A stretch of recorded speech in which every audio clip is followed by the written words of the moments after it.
going to read you a story. The story is called The Selfish Crocodile.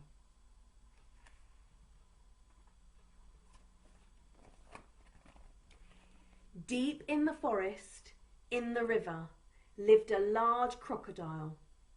He was a very selfish crocodile.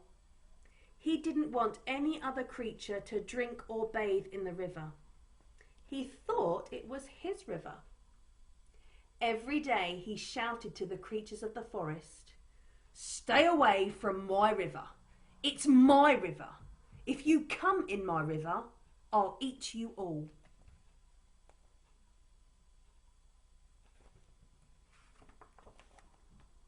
So there were no fish, no tadpoles, no frogs, no crabs, and no crayfish in the river.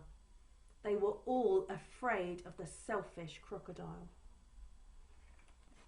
The forest creatures kept away from the river as well.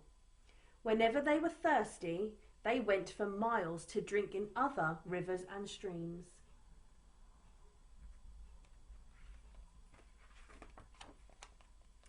Every day the crocodile lay on his great big back in the sun, picking his big sharp teeth with a stick.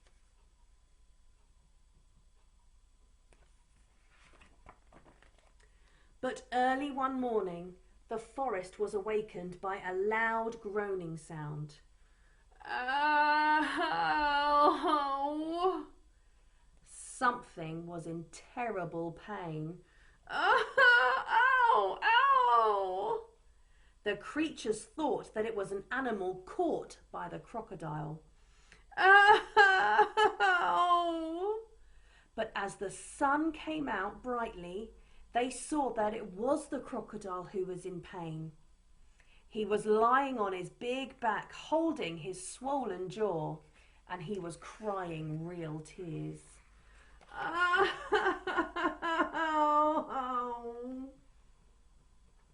The creatures drew closer, but not too close. Some of the creatures felt sorry for the crocodile. "What's the matter with him?" asked a deer.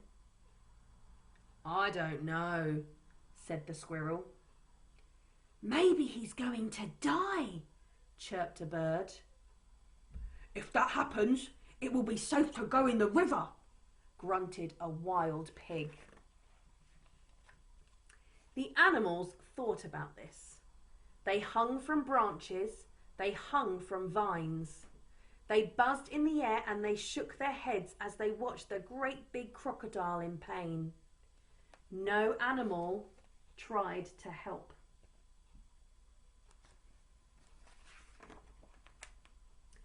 Suddenly, a little mouse appeared, sniffing the air. He ran along the crocodile's tail, then onto his tummy. The other creatures stared.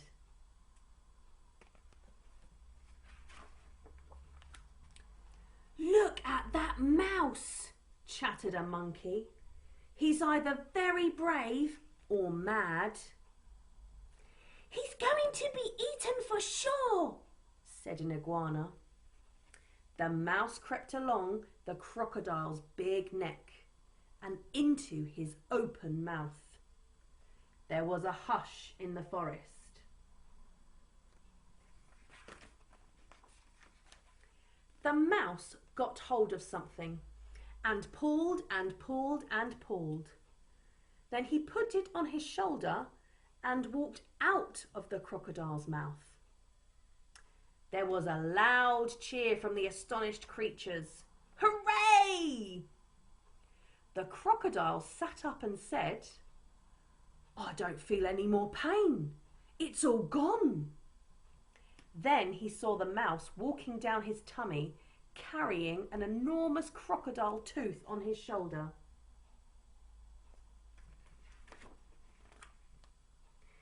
"Your bad tooth was giving you toothache," answered the mouse, turning around to face the now smiling crocodile. "Do you want it back?"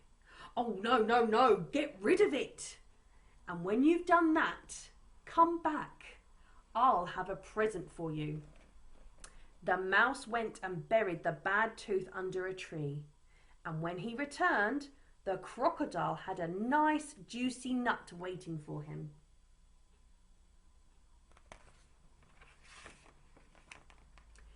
As the crocodile watched the mouse eating the nut, he said to him, "You were very clever, getting rid of my toothache, and kind too.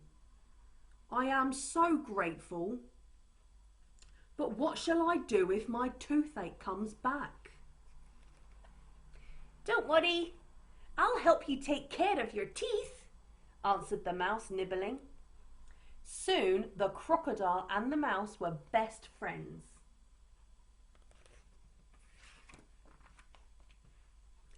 One day, the crocodile sent all of the animals an invitation. "Please come to drink and bathe in the river. I won't hurt you.